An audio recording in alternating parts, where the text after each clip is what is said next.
Ladies and gentlemen, good day and welcome to the Jain Resource Recycling Limited Q2 FY2026 earnings conference call hosted by ICICI Securities Limited. This conference call may contain forward-looking statements about the company which are based on the beliefs, opinions, and expectation of the company as on date of this call. These statements are not the guarantee of future performance of the company, and it may involve risks and uncertainties that are difficult to predict. As a reminder, all participant lines will remain in the listen-only mode, and there will be an opportunity for you to ask questions after the presentation concludes. Should you need assistance during the conference call, please signal the operator by pressing star, then zero on your touch-tone telephone. Please note that this conference is being recorded. I will now hand the conference over to Mr. Vikas Singh from ICICI Securities Limited for opening remarks. Thank you, and over to you, Vikas. Good morning, everyone. Welcome to the very first Jain Resources Recycling Limited Q2 results conference call.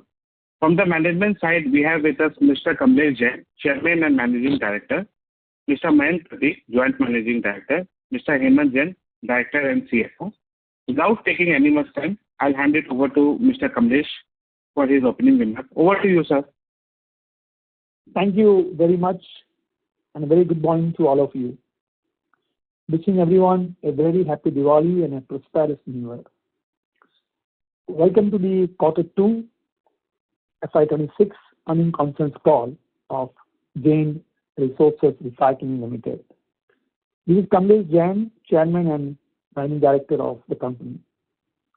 Joining me on the call today are my colleagues, Mr. Mayank Pradeep, Joint Managing Director, Mr. Sanjeev Jain, Additional Director, Mr. Hemant Jain, Executive Director and CFO, and other senior members of our team, along with our investor relation advisors, strategic growth advisors. We truly appreciate your time and interest in joining us today to discuss our performance for the quarter ended September 30th, 2025. First and foremost, I would like to sincerely thank all of our investors for the overwhelming response and the trust they have shown in Jain Resources Recycling Limited. We were successfully listed on both the NSE and BSE on October 1st, 2025, following an IPO of 1,250 crores, comprising a fresh issue of 500 crores and an offer for sale OFS of 750 crores. The net proceeds from this fresh issue will be utilized as follows. Approximately 375 crores will be used to prepay or repay certain outstanding borrowings, which will lead to interest cost saving, while the remaining funds will be allocated towards general corporate purpose, including business expansion, working capital requirement, and all other operational needs. This marks our first earnings call post-listing. I would like to begin by sharing a brief overview of our company and journey so far. Our company, Jain Resources Recycling Limited, is a part of Jain Metal Group, which carries a proud legacy spanning over 7 decades. The group was founded in 1953 as Jain Metal Rolling Mills, initially focusing on rolling of brass and copper, gradually expanding into aluminum and steel. Between 2025 and 2013, the group was primarily engaged in training activities before taking a strategic decision to transition from training to manufacturing. A move that marked the beginning of our transformation into integrated non-ferrous recycling enterprise. Over the years, we have achieved several key milestones in our journey. The entity was reconstituted as a partnership firm in 1993 and subsequently converted into a private limited company on February 25, 2022, under the Companies Act 2013. We commenced our manufacturing operation in 2013 with the establishment of a lead refining unit, which laid the foundation for our entry to large-scale recycling.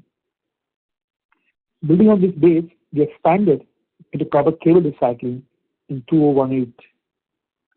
Soon after, we embarked upon plastic recycling with a view to recycling in-house plastic scrap generated from lead-acid batteries, battery recycling and cable scrap recycling. We diversified into aluminum recycling through formation of our subsidiary, Jain Green Technologies Private Limited in 2022. Realizing the opportunity hidden in extracting thin metal present in lead scrap, we installed state-of-the-art vacuum furnace technology and started producing tin in 2025. Today, we have built a robust and diversified recycling platform capable of processing multiple non-ferrous metals at a single integrated location. Our strong global sourcing network, combined with a unwavering focus on quality, efficiency, and sustainability, continues to be cornerstone of the long-term growth and value creation. The key milestone in our journey came in 2023 when our lead ingot was listed as a LME brand, London Metal Exchange. This achievement provides us with the distinct global advantage, enabling access to a wider customer base, ensuring our product meets international quality benchmarks, and making our pricing with the globally recognized LME reference price. From a modest beginning as a rolling mill in 1953, today we have evolved into a global recycling enterprise, a journey built on vision, resilience, and a relentless focus on sustainability. Over the decades, our focus on innovation, quality, and responsible growth has enabled us to build a business that not only creates value, but also contributes meaningfully to a circular economy. With that, I will now hand over to Mr. Mayank Parekh, Joint MD, who will take you through the detailed overview of the business operations, product mix, and strategic roadmap. Over to you, Mayank. Thank you, Kamlesh. Let me now walk you through an overview of our business segments, operational footprint, and future growth plans. So to begin with, I will start with the product verticals. Currently, we operate across 5 product verticals. The major 3, namely copper, lead, and aluminium, and the ancillary 2, namely plastic and tin, which together form the foundation of our diversified non-ferrous metal portfolio. Copper and copper ingots account for approximately 46% of our total revenue, where we command a 3.4% market share in India.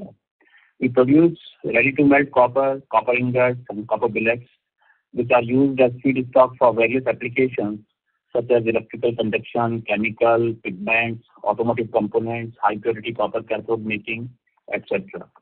Lead and lead alloy ingots contribute around 48% of our total revenue, with a strong 8.6% market share, underscoring our leadership in this segment.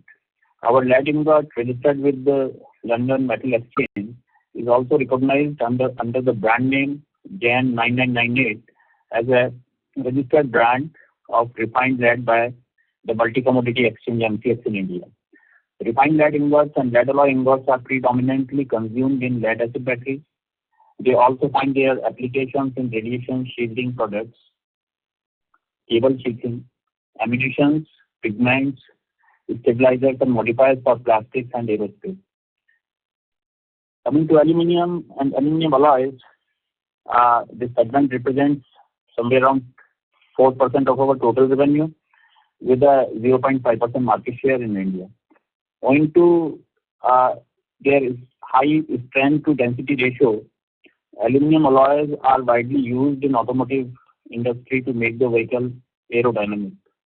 Similarly, owing to properties like good castability, machinability, corrosion resistance, aluminum alloys are also used in domestic appliances, mobile sets, etc.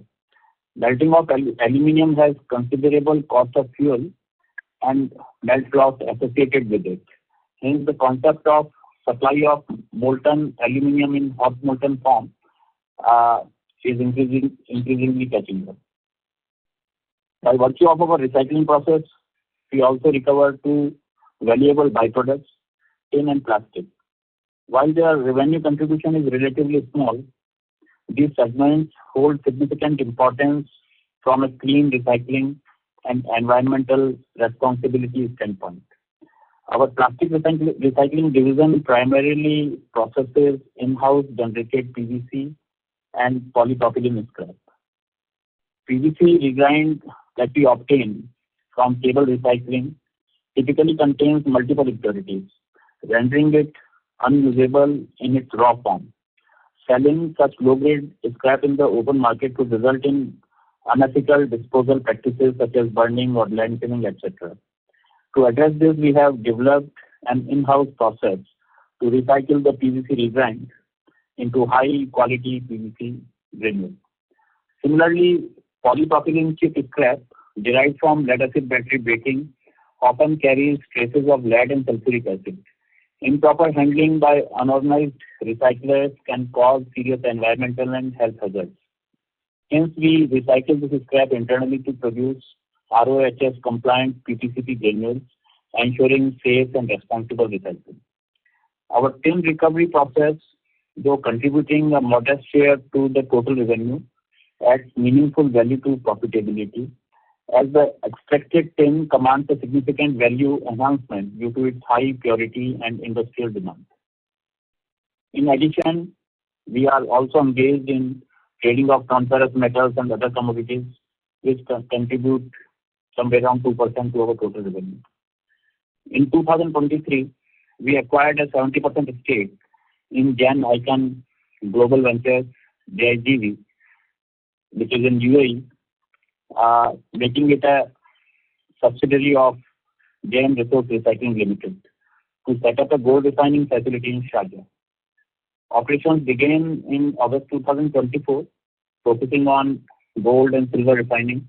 However, due to low margins, high operating costs, working capital constraints, and sector volatility against the backdrop of stringent AML statutes, JIGV's precious metal refining operations were discontinued effective from April 17, 2025. Our presence across these verticals demonstrates a well-balanced product mix and underscores our strong market position in what continues to be a highly fragmented metals recycling industry. This diversified portfolio not only supports revenue stability, but also strategically positions us to capitalize on emerging opportunities across the non-ferrous recycling segment. Raw material sourcing is a significant part of the business, and I will throw light here. We have established a diversified and resilient global procurement network spanning across multiple geographies. Over the last 3 fiscals, the Jain Metal Group has sourced recyclable raw materials from more than 120 countries, reflecting the depth and reach of our global sourcing ecosystem. Our recycling operations are vertically integrated, covering end-to-end processes from procurement to production of refined metal products. We source materials both domestically and internationally, with approximately 61% of our raw materials imported and the remaining 39% sourced locally. This balanced approach helps us to optimize cost efficiency, ensure supply continuity, and maintain consistent quality across all product categories. Now, I would like to throw light on the recycling facilities. We have strategically located our 4 recycling facilities within Sipcot Industrial Estate in Gumrikundi, near Chennai in Tamil Nadu, which is one of the South India's key industrial hubs. Our facilities are situated along the Chennai-Kolkata highway, offering excellent connectivity to Chennai, Ennore, and Kattupalli ports. The Chennai port, being one of the principal gateways to the east coast of India, serves as a crucial logistics channel for both imports and exports to and from China and other Southeast Asian countries, including Singapore, Taiwan, South Korea, and Japan. This strategic location offers multiple advantages. It enables efficient sourcing of recyclable raw materials from global suppliers, while also facilitating cost-effective export of finished products to major international markets. Proximity to multiple ports significantly reduces transportation time and freight costs, providing a distinct competitive edge over peers operating in more inland and landlocked locations. Moreover, the strong industrial ecosystem and logistics infrastructure around SIPCOT Chennai ensures seamless coordination between the production, port handling, and customer delivery. This helps us maintain a steady and reliable supply chain, optimize logistics, and support faster turnaround of shipments, all of which contribute to better cost efficiency and working capital management.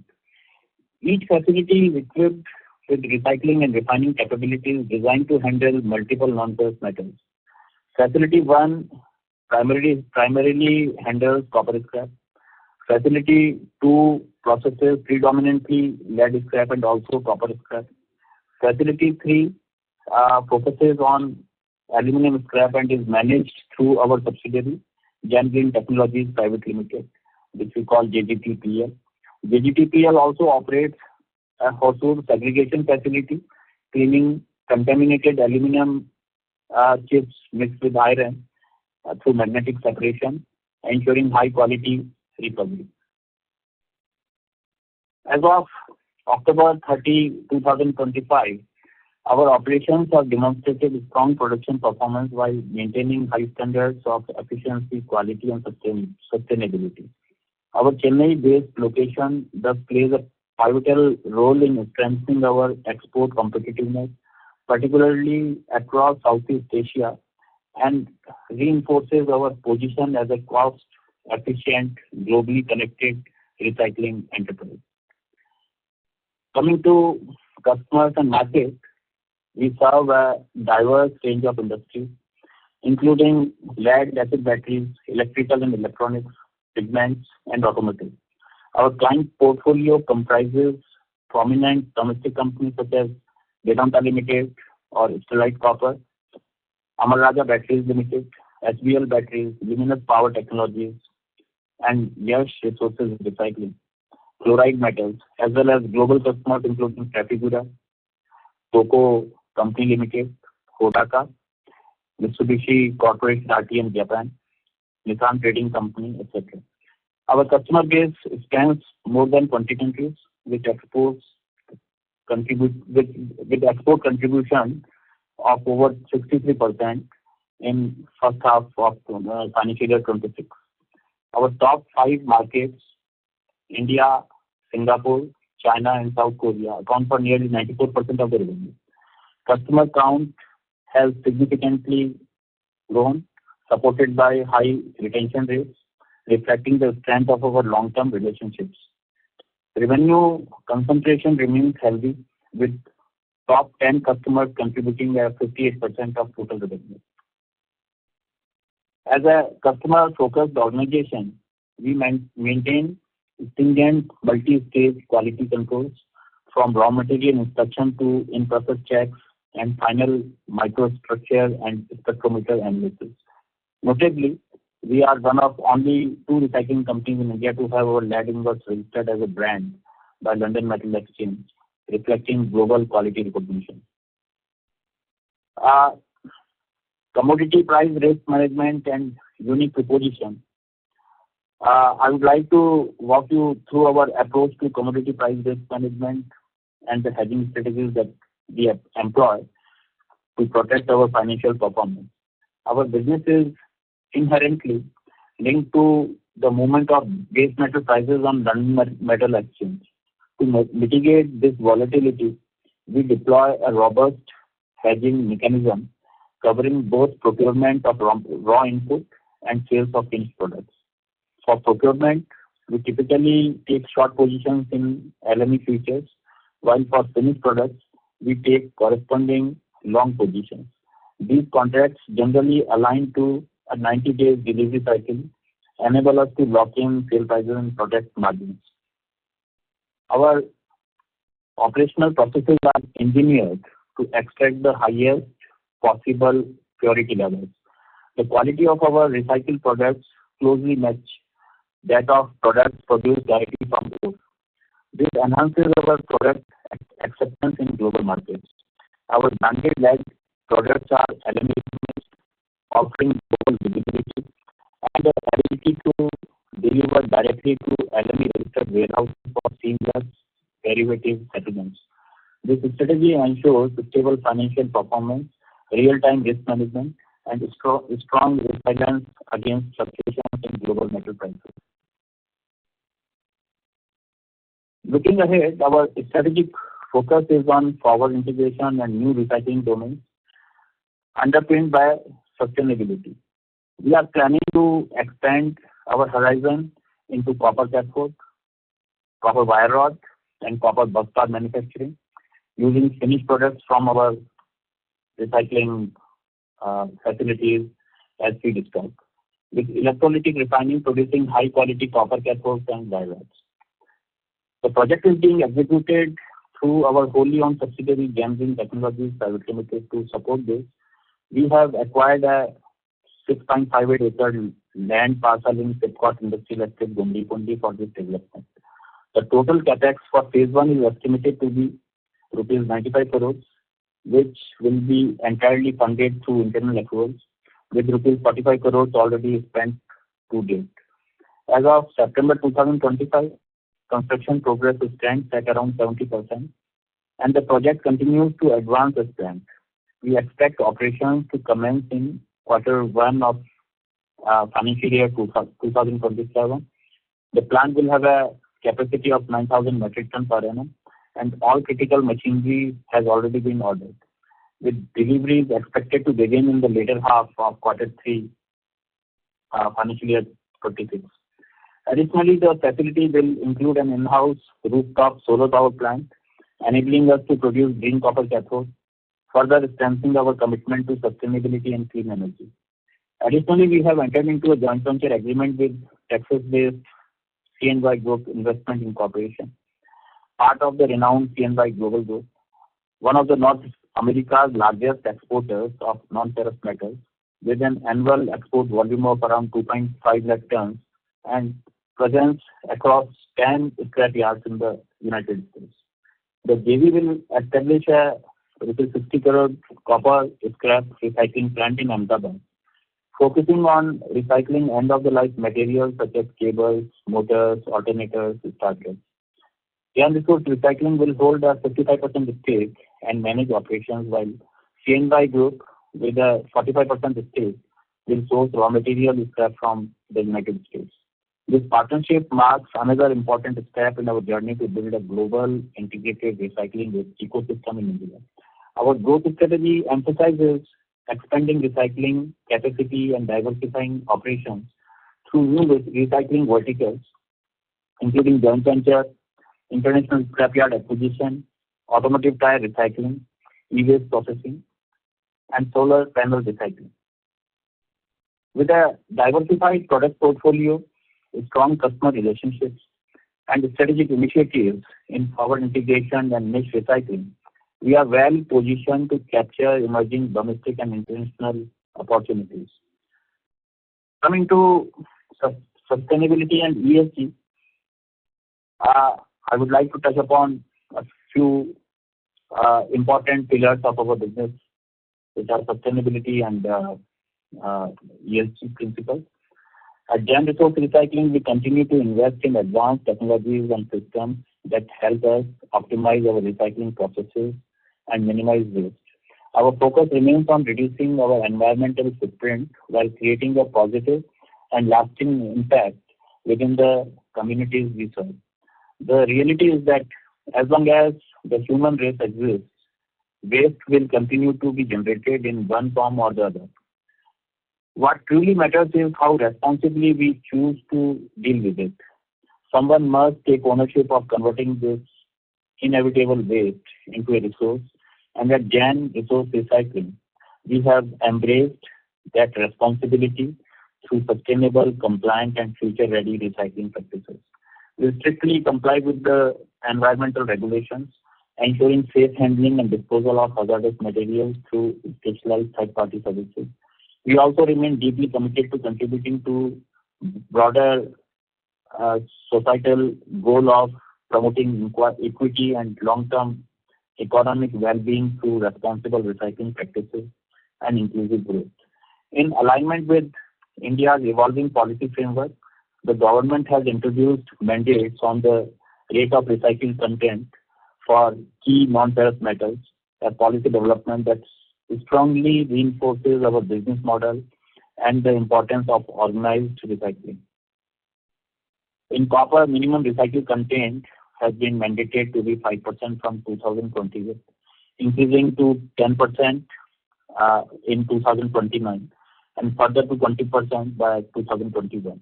Similarly, in aluminium, the mandated minimum recycled content is 5% starting from 2028, rising to 10% in 2029 and continuing to 2031. Additionally, under the extended producer responsibility regime, imports of non-ferrous metals, domestic sourcing of non-ferrous metals will be eligible for EPR fines starting from 1st April 2026, further incentivizing compliant recycling operations. Together, the EPR and RRC mandates are expected to accelerate formal recycling in India, improve material recovery rates, and open up significant growth opportunities for organized recyclers like us.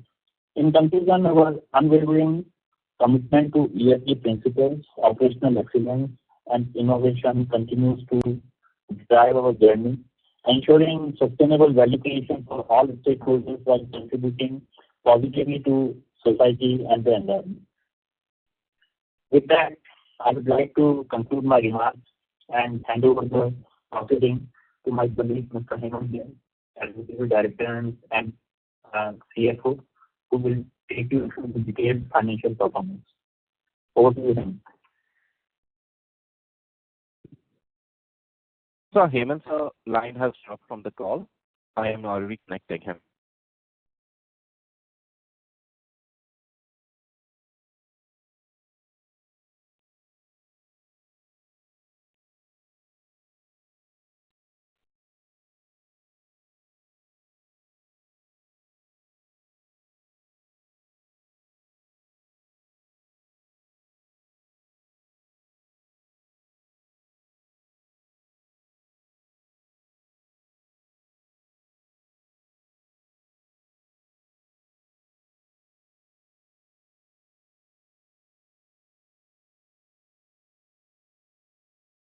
Hello. Ladies and gentlemen, we have Hemant Jain connected with us. Hemant, sir, please proceed. Yeah, thank you, Main sir, and sorry for this call got disconnected abruptly. So, good afternoon to everyone, and I'll quickly walk you through the key numbers, after which we'll open the floor for your questions.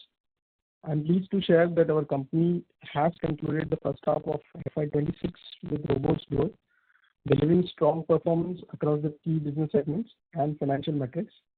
We have reported a healthy growth in terms of revenue, EBITDA margin, and the PAT margin, underscoring the strength of our operations and the resilience of our business model. So now I'll come to the consolidated financial performance for the Q2 of financial year 26. The top revenue from the operation stood at around 2,114 crores compared to 1,392 crores in Q2 of FY25, which reflects a strong 52% growth on year-on-year basis, while the EBITDA stood at around 160 crores compared to 88 crores in Q2 of FY25, reflecting a strong 82% year-on-year growth, while the EBITDA margin stood at around 7.6%. Profit for the period stood at around 99 crores compared to 53 crores in Q2 of FY25, reflecting an 88% on year-on-year growth, while the PAT margin stood at around 4.7%. Now, I'll just give you the brief with respect to the consolidated financial performance of first half for the financial year 26, where the top revenue from operations stood at around 3,663 crores compared to 2,889 crores in H1 of FY25, reflecting a healthy 27% growth on year-on-year basis. The revenue from the repeat customer is around 88%, and the EBITDA stood at around 250 crores compared to 182 crores of H1 FY25, reflecting a strong performance of around 37% on year-on-year growth, while the EBITDA margin stood at around 6.8%. The profit for the period stood at around 155 crores compared to 112 crores in H1 financial year 25, which also reflects around 38% year-on-year growth, while the PAT margin stood at around 4.2%. Now, I'll take through you the segmental performance and the revenue mix for the first half of financial year 26, where the copper and copper alloy ingots contributes around 46% of the total revenue, and the lead products contribute around 48% of the total revenue, while the aluminum and aluminum products contribute around 4%, while the other segments contribute 2% of the total revenue. The first half of FY26 revenue mix between domestic and export markets stood at around 37% comes from domestic, and the 63% comes from the exports respectively. With that, I would like to conclude my remarks and hand over the proceedings to Mr. Kamlesh Jain, the Chairman and the Managing Director, who will share his closing thoughts before we open the floor for the questions. Over to you, Kamlesh sir. Thank you, Hemant. To summarize, the first half of FY26 has been a milestone period for Jain Resources Recycling Limited, marked by our successful listing and strong operational performance and continued progress across all the business verticals. The financial results clearly reflect the strength of our integrated recycling model, discipline, execution, and focus on value creation. We remain steadfast in our strategy of expanding capacities, deepening our presence across non-ferrous recycling segments, advancing our journey of forward integration into copper cathodes, wire rods, and busbar. Alongside, we continue to explore our new avenues such as acquiring strategic scrapyards, tire recycling, e-waste processing, and solar panel recycling, each aligned with our vision of building a circular and sustainable future. With regard, during the quarter, we entered into a strategic joint venture with CNY Group Investments Incorporation, USA, established a copper scrap recycling plant in Ahmedabad.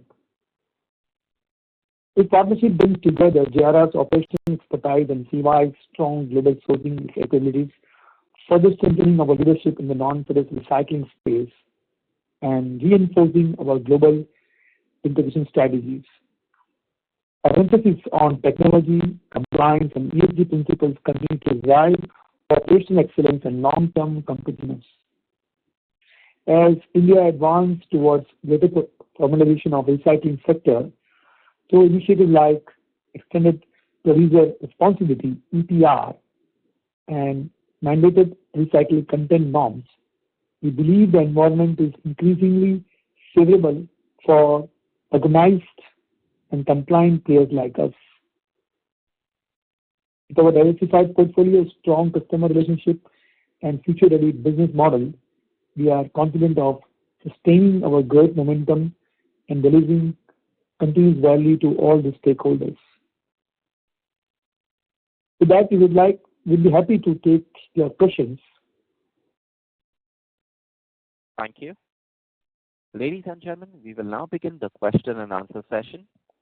Anyone who wishes to ask a question may press star and one on their touchtone telephone. If you wish to remove yourself from the question queue, you may press star and two. Participants are requested to use their handsets while asking a question. Ladies and gentlemen, we will wait for a moment while the question queue assembles. The first question comes from the line of Amit Lahoti from Emkay Global Financial Services Limited. Please go ahead. Thanks for the opportunity and congratulations on the successful listing. So my first question is on operating performance for Q2, where we have 36% growth in revenue from the last quarter. So if you could quantify how much of it came from volume growth, how much from prices, and if there is any inventory liquidation as well. So partly I'll answer this here that most of the sales are coming from volume growth. We have a hedging mechanism back to back, so the LME price goes up and down, doesn't much affect. But actually, like Hemant to address the question, Hemant, can you reply this? Yes. So with respect to can you repeat again the same question, please? Yeah, so if you could quantify how much of the revenue growth of 36% sequentially came from volumes growth, how much from prices, and if there is any inventory liquidation. Okay. So coming to one by one, with respect to the prices, as already Kamlesh sir has explained, we are completely hedged, and all the metals we work on a hedging mechanism. So there is no such volume growth from the price movement. Secondly, from the quantity perspective, as you can see, the lead performance has grown around 47%, while the copper has grown by around 14 to 15%. So this growth has come from that. And with respect to the inventory liquidation, we have actually the working capital cycle has gone up in this quarter as compared to the last year. So there is no such revenue coming up from the inventory liquidation. Okay, and there is a big movement in working capital. If I look at all the key items, inventories, receivables, and payables, they've all gone up in this quarter. So any specific reason for this, or we expect this to unwind in the coming quarters, if that is the expectation? Yeah, I agree. The working capital cycle has gone up from 38 days to around 52, majorly because of the high inventory days. And as you know, our major source of purchase is through imports. So globally, there are a lot of disturbance, like supply chain disturbance in the shipping line. Then there was an investigation of copper imports by US, which was done in Feb 2025. Because of that, the number of inventory days has gone up in this quarter. Even the debtors has increased, but we have tried to manage the same by, if you can see my working capital cycle, where we have increased our creditors days also. And we expect this normalization starting from the end of December, and will again come back to the old level of inventory days, working capital cycle of around 42 days by the end of maybe in the middle of the last quarter of FY26, somewhere in the Feb of 2026. Basically, Hemant is saying that the shipment of the materials come together. So the quarter 1, there was a slow shipment from the US, but quarter 2 was a large shipment that started arriving from the US. And that's why the inflow of the material started in the bulk. But now it will get settled down and it will go normalize in the next few days. Okay, and then my second question is if you could provide guidance for volumes and margins by segment. What is the sustainable level and what is the level that we are looking for, say, FY26 by segment? Hemant, would like to actually in this case the copper is the segment is I definitely expect copper to lead and higher than any other commodity in our manufacturing business. And already the copper cathode plant and the Baidar plant is going to start from the next year, beginning the next year around February. So copper will lead the segment wise and will grow faster than the other commodities.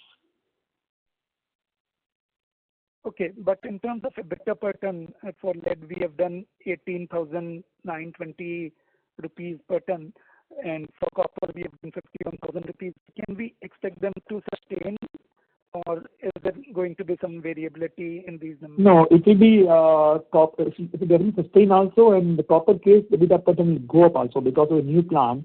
The new plant, what we are going to manufacture copper cathode wire is basically value addition plant, and it is not adding top line; it is adding more of bottom line, and that's why EBITDA per ton in the copper will go up. I expect to go up in some next year. Okay. Thanks a lot. I can't give exact number, but I expect to go up. Okay, thank you. Thank you. We take the next question from the line of Vivek Gautam from GS Investment. Please go ahead. Yeah, am I audible? Yes. Yeah. So congratulations on good set of numbers and good listing, sir. So basically, I just wanted to understand about this. We have been growing at the rate of 40% for the last few years.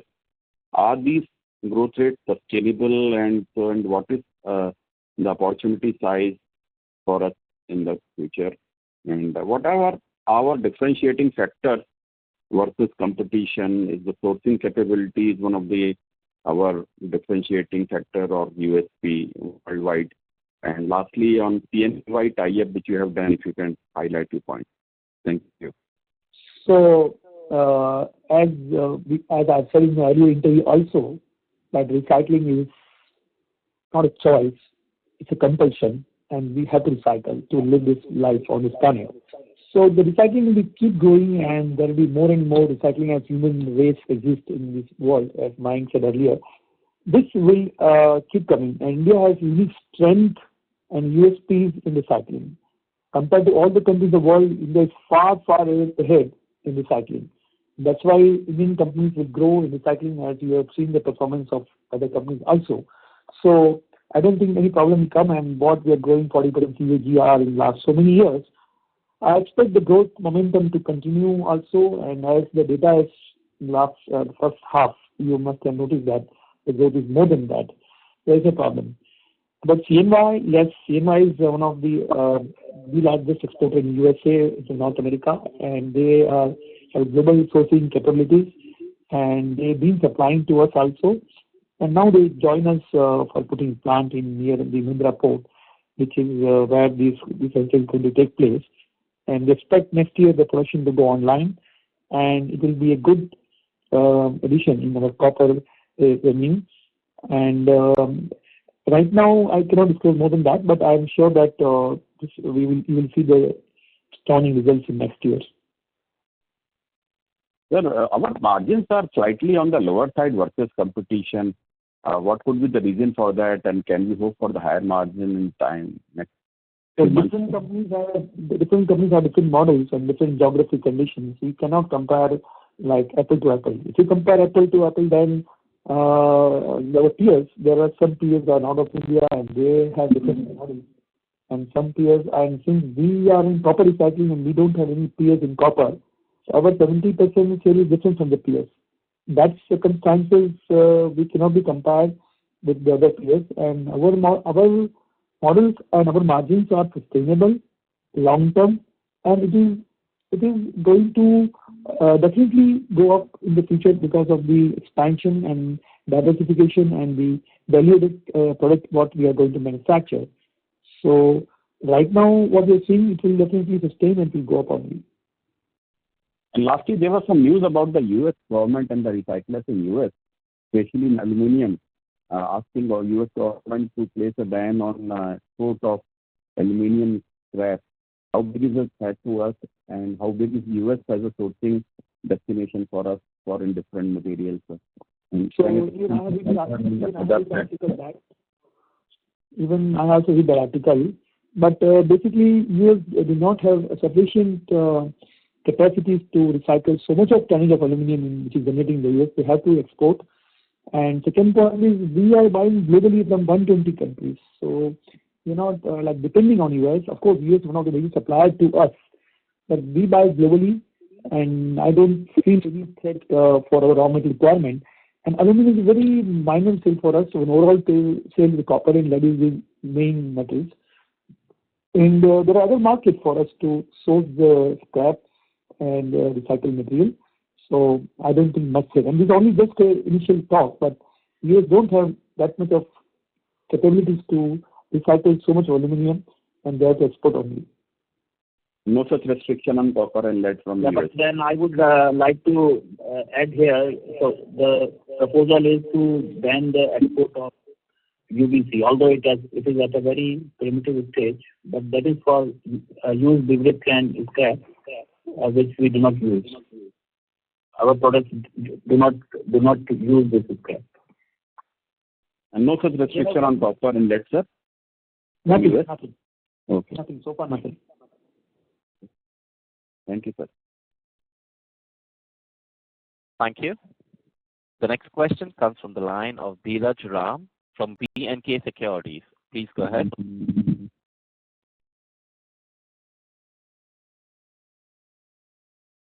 Dheeraj, please unmute your line and proceed with your question.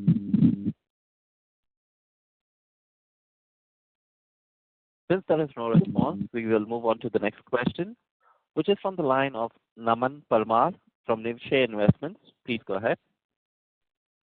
Yeah, good afternoon, sir, and wish you a very warm and prosperous Happy Diwali and Happy New Year.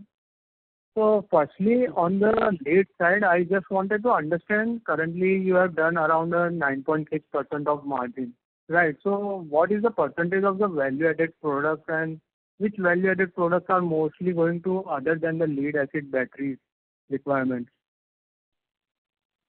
So we basically make only lead ingot in the lead segment, and we do not make any value-added product in the lead side. So our base finished goods is 99.97% lead ingots, which are base raw material for the battery manufacturers. And we also recycle the battery box and plastic granules, and we make the compound and we supply the plastic granules for the plastic box manufacturers. So that's what we do in lead, and there are not much value-added products in the lead side. Okay, so then how we are able to make a very high margin on the lead side compared to the competitors, and how sustainable can we do this particular margin in the going forward?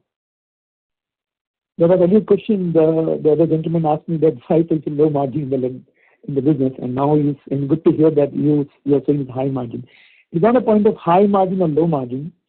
It's a point of the margins are, at par with the peers in the market, and this is for who are doing recycling in India. And I don't find that these margins are sustainable. It's already rock bottom margins, and it's a scalable business. And the business of recycling, as when we more and more recycle, more and more we do production, the cost of production goes down because the variable expenses are also linked to the production.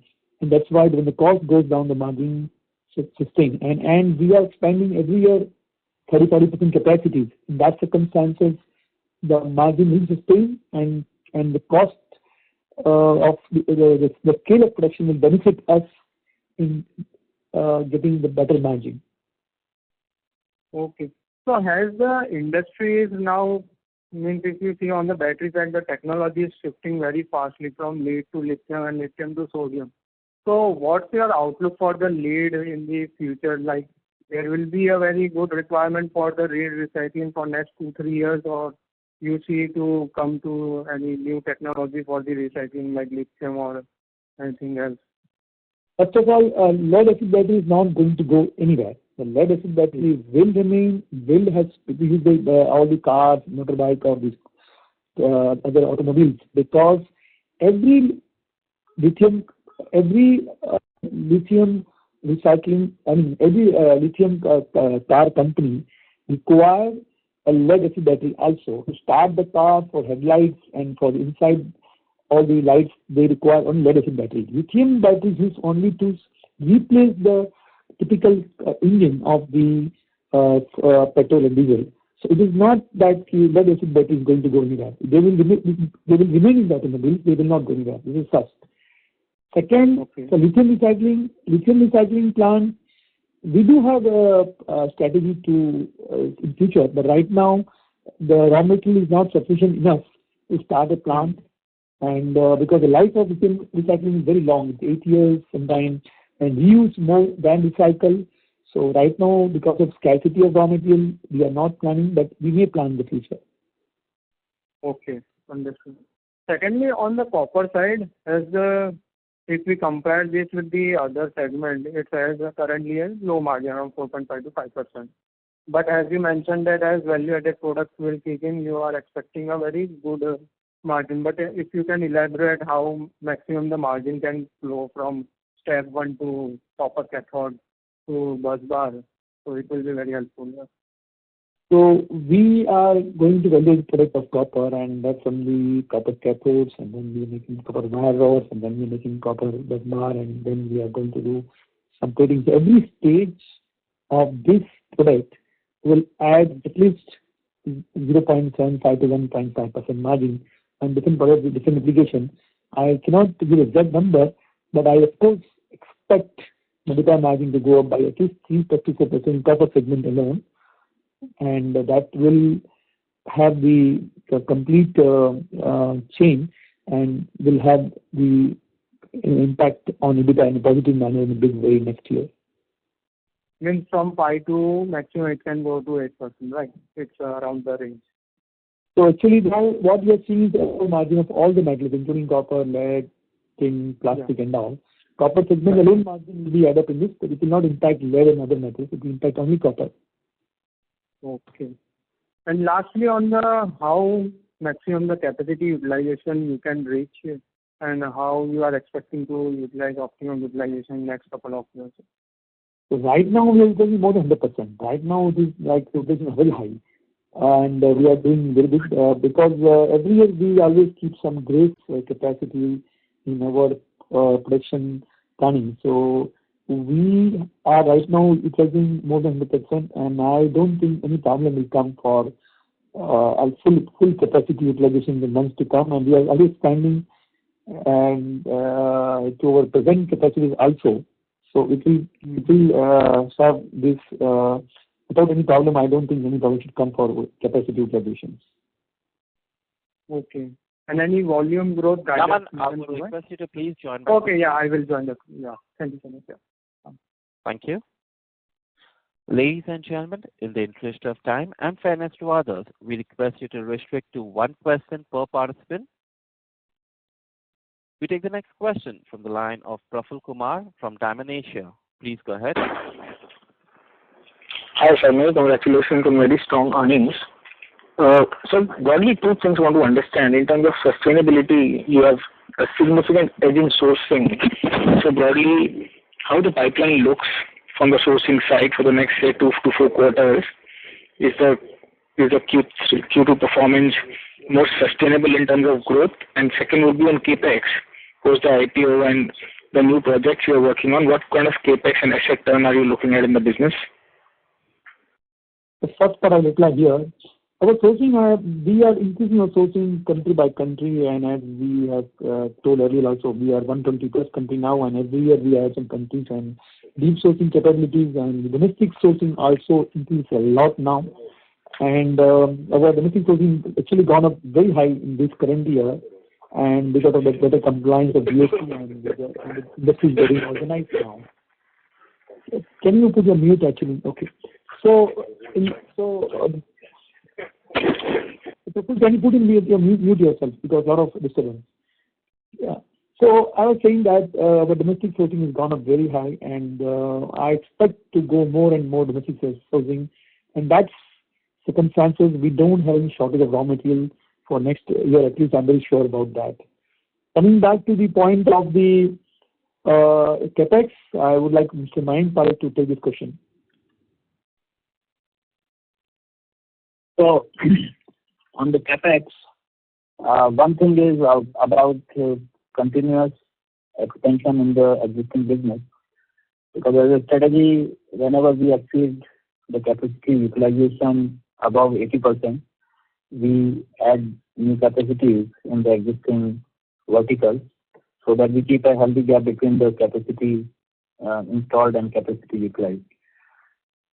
On that account, we expect year-on-year capital expenditure of 20 to 30 crores per annum. Then we are working on the project of value-added products for copper, and the phase 1 consists of a plant with a capacity of 9,000 tons per annum, which has a capital expenditure of 95 crores of Indian rupees.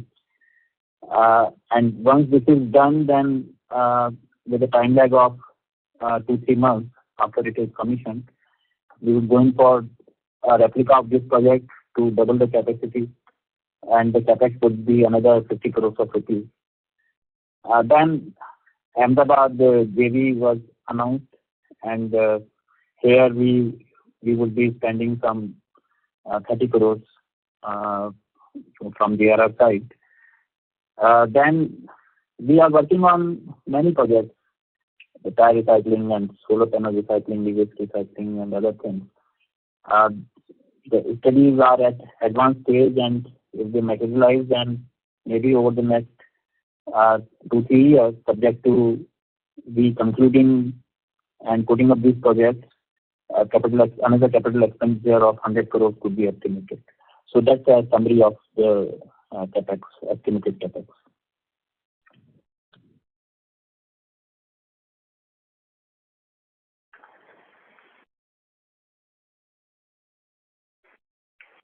Hello? Does that answer all your questions? Yeah. Yeah. So just last thing on margins. Did you guide over next 12, 18 months how the margin profile will look given the new projects coming up? We have already discussed this earlier also about the Okay. margins, and I already explained in the previous questions about the guidance and the future. So I think you have. Okay, sir. I'll go through the transcript. Yeah. Yeah. I got dropped off. Thank you. All the best, sir. Bye-bye. Thank you. Thank you. We take the next question from the line of Dipti Rajulapati from Axis AMC. Please go ahead. Hi, sir. Thank you for the opportunity. Just wanted to check you on Dipti, I do apologize to interrupt you. Your audio is not coming through clearly. Am I audible now? Yes, Yeah. please go ahead. Thank you. I just wanted to check on the timelines of this JV. When will the plant commission, and the capex includes land costs? Yeah. Mind would I take this question?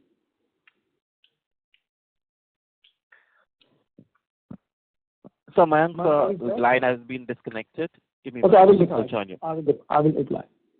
So your question was time frame. So timeline is we have just finalized the place, and now and maybe after licenses and the machine installation, 6 months to 9 months we'll start the production there, and the plan will get stabilized maximum 9 to 12 months, and 6 to 9 months the production will come. And what was the second part of the question? The land cost, is it included in the capex that you have? No, we do not. We are asset light here, and we do not bought any land, plant, machine, everything. What we're buying is right now on the rental model. So the land, shed, the buildings we are taking rent, and we are not going to be owning assets, so we are asset light. Okay. What's the thought process behind going in a JV route rather than putting up a plant on your own? So it's a good question. You must understand in the beginning of recycling, sourcing is very, very important. As much as you source, you can recycle, you can sell. There is nothing called order book, sales book order here, always a purchase order book. How much you can source, you can recycle, and you can sell. There is no problem, and you can even manufacture also by increasing capacity.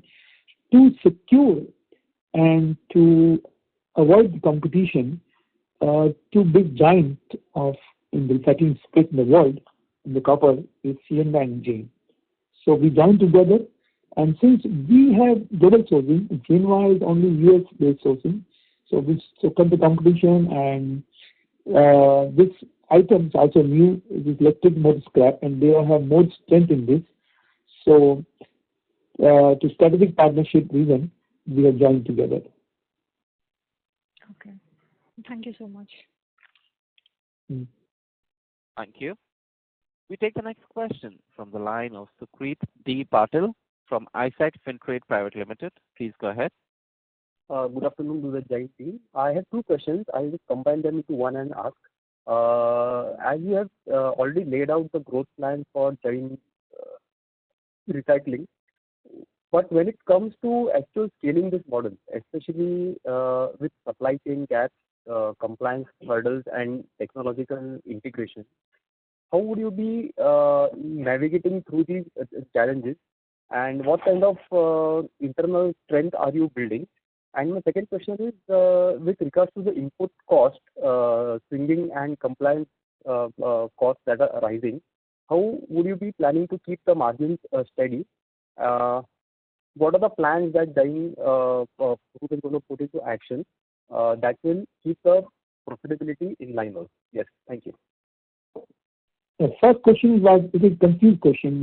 What exactly you want to say about the compliance and cost? I don't understand the question. What was the question, the first question? My question was, as you have laid out the plans, but I believe to put the plans in action, you will have to deal with a lot of supply chain gaps or compliance hurdles. So how would you be What do you mean navigating by through these? compliance? What do you mean by compliance hurdle? Supply side, I already explained many times that we have deep sourcing capabilities. Just now we have joined hands with CNY, one of the global giants in recycling in the US. And there are many proposals just there we can join, and we have deep 120 countries plus sourcing. So supply chain is not at all challenge because that is why we are growing. We are growing 40% CAGR year on year, and this year also we have shown more than our projected. So there is no supply chain challenges. Of course, it's one of the key point in manufacturing these commodities, but supply chain is challenge. That's what we are competing and we are growing. What is the compliance issue here you are talking about that? Which compliance issue can you explain to me? Sir, the participant has left the question queue. We will move on to the next question, which is from the line of Parikshit Kabra from PKD Investment Office. Please go ahead. Hi, thank you for the opportunity and congratulations on your results as well as your listing. I want to understand, you're giving your CapEx plans for the next year or so across most of your segments, but you didn't mention anything about lead and aluminum. And I want to focus more on lead because based on whatever numbers I could pull out from the BRHP, it seems that you're already at about 80% capacity utilization there, or that's what I could figure out. So could you just give us some guidance on how you're seeing that segment going to evolve over the next year or 18 months? You're exactly asking about the lead growth? Yes, lead. I'm asking about lead because I think your capacity utilization in lead is upwards of 80%, and you didn't mention any capex on lead. So what we do is that every year we keep 20% capacity extra. We do not as a business on sourcing side more. So we keep our capacity extra, and when this capacity gets full, we again additionally build this capacity. Now what happened last year, we built 80% and 20% extra. We kept what we made ready. Now this year, that 20% has been fulfilled. That is why the lead sale has gone up on this current first half. If you see, the lead sale has gone up by, I think, almost 30-40%, which human can calculate more. But the lead sale has gone up hugely. And again, now we are running 100% capacity full of lead. We are going to additionally build 20% capacity. So basically, our base infrastructure, which includes the furnace and the laboratories and the battery breaking machines, all are high capacity. We will put more grinding furnace to additionally build and increase the production. So that is where the small investment in the capacities will build the large production. And that is so that way every year our average growth of 30-40% will be having in the lead also. Got it, sir. So just one quick question on this. One of your peers mentions a strategic advantage being a geographically diverse footprint allows him to source and supply to his customers with a cheaper logistics cost. While you have mentioned about how your location and concentration near the ports is a strategic advantage more from an import and export perspective. Are you also thinking about diversifying your geographical footprint so that your sourcing is closer to your factories and your suppliers, etc., etc.? So it depends on the business model and where you are selling your product and where you are importing your raw material. Now, in our business, our model is very simple that we want to centralize the one location to reduce the cost of production instead of managing so many units in different places. It's a challenge for us. And the bandwidth require a big way. So we have centralized one place, larger capacities, and that way we reduce the cost. And we also have advantage of Southeast Asia because we export our 80-90% lead to export market. And we are not selling much in India. and we are selling more on abroad in Korea, Japan, and Singapore and Malaysia. So we don't have more customers in local than export. So that way we are different from others, and we don't need a geographical location to run the plant. So one centralized location helps us to reduce the cost and the bandwidth, and export market is, as a freight advantage from Chennai to Southeast Asia is huge, and we almost zero freight. That will help us to export more and more. Got it, sir. Thank you so much for your time and the opportunity. Thank you. The next question comes from the line of Ankit Babel from Shubhkam Ventures. Please go ahead. Good afternoon, sir. Sir, sorry, I missed the growth part, the growth guidance which you gave. So, considering your H1 performance and the upcoming capacities, what kind of revenue growth you see in FY26 and 27 for the company as a whole? And also, what are your sustainable operating margins for 2 years? For the company as a whole.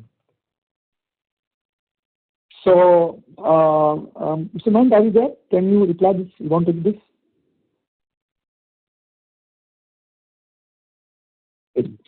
Growth predictions, Hemant has got the growth prediction figures. We're not able to hear you, Mahant, sir. The question was about the growth perspective in 27. Yeah, revenue growth for the company as a whole. Yeah, so I rather invite him because he had got the... Okay. Mine is actually traveling abroad, so his lines are not clear. Hemant, you would like to take the question? Yeah, sure. So with respect to the revenue growth, so presently you can see our H1 performance as compared to the last year, we have shown a growth of around 27% in the revenue. Yes. With the present capacity utilization and the capex plan, what we have, we estimate that this growth of around 20-25%, which we have already performed in the last 4 to 5 years, this growth will still continue on the present portfolio of the products. And can you come up with the second question, Ankit? Sustainable operating margins for the company as a whole. Yes. So with respect to the operating margin, already Kamlesh sir has explained in his opening remarks, and with respect to the margins with the segment wise, I think lead, we are almost at par and par with other peers. And with respect to the copper, and which has grown from around 33,000 per ton to presently at around 50,000, this will be sustainable because of our capacity of deep sourcing and the duty structure which got scrapped within this budget for the current financial year. So with this, with all these factors, we estimate that this EBITDA margins and in each segment will get sustained. And this has been proven in the past records of the company for last 3 to 4 years. I would like to add, as Hemant said, that this budget, last year budget in February, the duty structure in lead and copper become zero, and the main commodity for us when it becomes zero, we are getting the export advantage, in a much better way, and that also increasing our EBITDA margin in a bigger way. And that impact you must have noticed in the first half result of the year, where our EBITDA and PAT margin has gone up because of the duties also become zero. Okay, and one small question, what would be a finance cost in FY26 and FY27, considering the revenue growth and the working capital requirement, and also the fact that you have repaid part of your debt through IPO proceeds? So finance cost, basically, what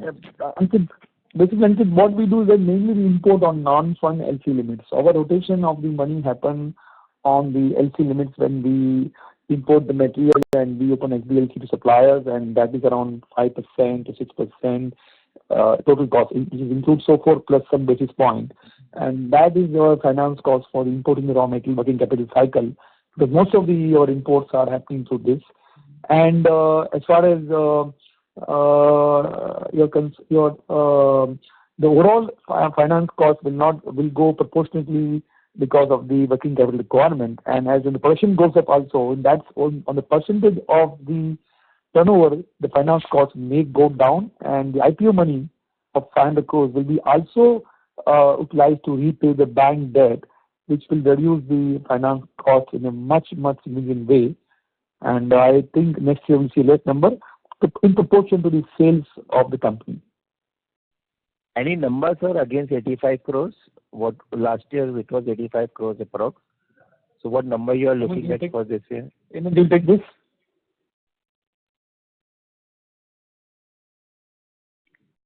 Are you there? Yes, I'm there. Thank you. Yeah. Ankit, can you just give 85 crores means you want to say the finance cost? Finance cost last year was approximately 84.7 crores. So this year you're looking at what, and next year also, if you can buy. With this primary infusion of 500 crores, then we have used around 375 crores to repay the debt. So basically we will save around 24 crores on 24 to 25 crores on the finance cost because of the repayment. But as you see, the volume growth has happened around 27% on year-on-year basis. So that will additionally be funded from the internal accruals. So we estimate this finance cost will come down to the extent of around 20 to 22 crores on an annual basis. On an annualized basis. Okay. Yes. Okay. So at best it will remain at 85 crores. It will not increase. Okay. Thank you so much, sir. Thank you. We take the next question from the line of Pallavi from Samiksha Capital. Please go ahead. Yes, sir. Thank you for taking my question. This was regarding this the inventory. You mentioned about the imports seeing more investigation. But if I look at the raw material sourced from domestic, it's gone up this year to 39% versus last year average of 25%. So just wanted to understand this point better. You mean to say the raw material cost of production gone up, you're asking? No, not cost of production. The raw material source domestically is up. It's gone up to 39%. As per RHP, it was 25%, 23%.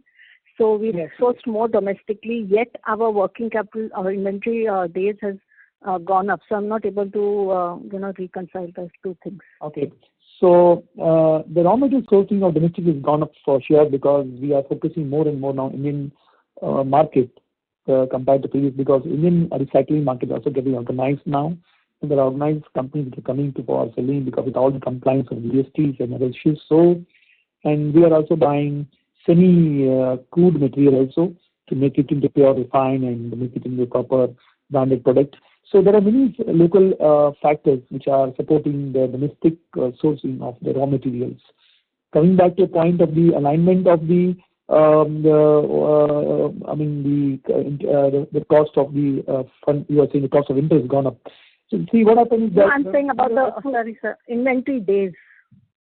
Inventory days. Okay. If you are sourcing domestically, it should actually help to bring down the inventory days. You're right, but what happens is that subsequently our direct sourcing also gone up very highly. So when we source domestically, that is done faster, no doubt in that. But we also increase our direct sourcing. In direct sourcing, we used to buy earlier slabs, Chennai port, and we used to make payment on the arrival. But when we source directly to scrap yards and those scrap dismantling companies, then we have to make the payment and take the material from the US and other places where we need advance payment and take the material to have better margin and better security of raw materials. So those also gone up. Overall, because of direct sourcing gone up, the cycle of the payment duration also got more. If you want a segment-wise breakup also, we can give later to you that why it is being going on. But the main reason is direct sourcing gone up. That is why the overall cycle is going up. What is the share of direct sourcing in the total raw material? I will give you segment-wise. I don't have data right now with me. I'll give you the segment-wise. You drop me an email. I'll reply back to you with the segment-wise. Right. And so my second question was with regard to the related party transactions we've seen at RHP. So some factory is leased from the promoter. So the new facility also coming up will be on lease from promoter, or are we going to see a reduction in the related party transactions? Basically, these are the earlier in the what we changed that I think the merger of company has drastically reduced the related party transaction. We still will have some unplanned other plans. Recyclings are getting interconnected. Now what happens is that But right now it will come down because of the two major company pattern that got merged. So it will come down for sure. But we still have some transition because of Jain Green Technology, which is expanding into copper and I think the recycling company, and the company is expanding to copper also. So there's the supply of the raw material from one plant to other plant. And let's say example, when we recycle aluminum cables, we also get copper content in that. And that copper content we have supplied to main company, which is called JRR. So there will be always a related party transaction, and there will be supply side and the to exchange raw material, because different companies have different strength and has to be compensated with each other's raw material requirement. Right. My last One more thing, ma'am, I would like to add here is that the interparty transactions what you are referring to. So both the Jain Green Technology is a 100% subsidiary of JRR, and as already Kamlesh sir has explained, when we import the scrap, we get the scrap of aluminum also along with sometime in the cables and other things. So which we sell to the 100% subsidiary at an arm's length prices, and all the prices are being driven by LME. So hopefully that will not get much impacted in any of the profitability of any of the companies, because both the companies get the profitability gets merged and the transactions get nullified. Right, sir. My last question was this on the financials. In the other financial liabilities, they increased from 50 crores to 800 crores. I just wanted to understand what it is. Sorry, the other? In the balance sheet, the other financial liabilities. Okay. That is increased from 50 crores to 800 crores. So what item is this? So that what happened, we have got this IPO money on the last day of this first half of the financial year. Okay, so we need to account for the liability payable to the selling shareholder, because all the money which has been got for 1,250 crores into the company's account, and which was paid to the selling shareholder on the 1st of October. So that 818 crores what you are seeing as another financial liability is consists of 750 crores payable to the selling shareholders. Yes. Okay. And sir, lastly, in China, what is the size of these recyclers there in terms of competitiveness versus the Chinese manufacturers? If you could share some light on that. And is there any listed company in China in the same business? Similar. China has got certain rules and regulations. So most of the Chinese are doing in Thailand and Malaysia recycling. And first of all, as I told you, India has got some unique USPs in recycling, which China and other countries not having. That is why the CNY also came to India to join us, because of the India's three USPs. And first is the cheap labor supply and the mass labor supply. So the cheap labor supply and the mass supply will not be available in many countries of the world. That's why India is ruling in the recycling. Number two is the plastic ecosystem. What India has having this plastic ecosystem to make cheaper plastic products from this plastic waste, with generating some cables and batteries, is not available to other countries, because for example, लो आपकी हवाई चप्पल कौन पहनता है? India में गरीब लोग पहनते हैं, गाँव में पहनते हैं. इसी तरह आप देखोगे प्लास्टिक के जो इंडिया में जो चीप जो योगा मैट है, कार मैट यूज होते हैं, वो ग्लोबली पहनते नहीं, फैक्ट्री के जूते बनते हैं, शूज बन जाते हैं. ये सब बाहर अवेलेबल नहीं है. So this is the reason why India has got USP. And the third USP India has got is the government clear guidelines and rules and regulations and the license quota system. Where the government is promoting recycling, government wants to the king of recycling, like they are promoting recycling theme park. They are promoting the incentive. आपने कल शायद you must have read the 2 days back where the critical mineral recycling policy also came for the various non-ferrous metal. So government is promoting recycling in a big way. So these are the USPs and export advantages what we have from India to other countries is not available in so many countries. So that is why India is big in recycling and India is growing in recycling. So comparatively, we don't have any safe competition from these countries. Thank you, sir. Thank you. Ladies and gentlemen, due to time constraint, we take that as the last question and we conclude the question and answer session. I now hand the conference over to Mr. Kamlesh Jain for his closing comments. So that was our question? Yes, sir. Okay. So thank you for the opportunity given to us, and we appreciate your participation in our earnings calls today. And we must request that we have addressed all your queries. Should you have any further questions, please feel free to reach out to Strategic Growth Advisors, our investor relation advisors. And thank you once again, and wishing you all a very happy Diwali and a prosperous New Year. Thank you. On behalf of ICICI Securities Limited, that concludes this conference call. Thank you for joining us, and you may now disconnect your lines. Thank you. Thank you.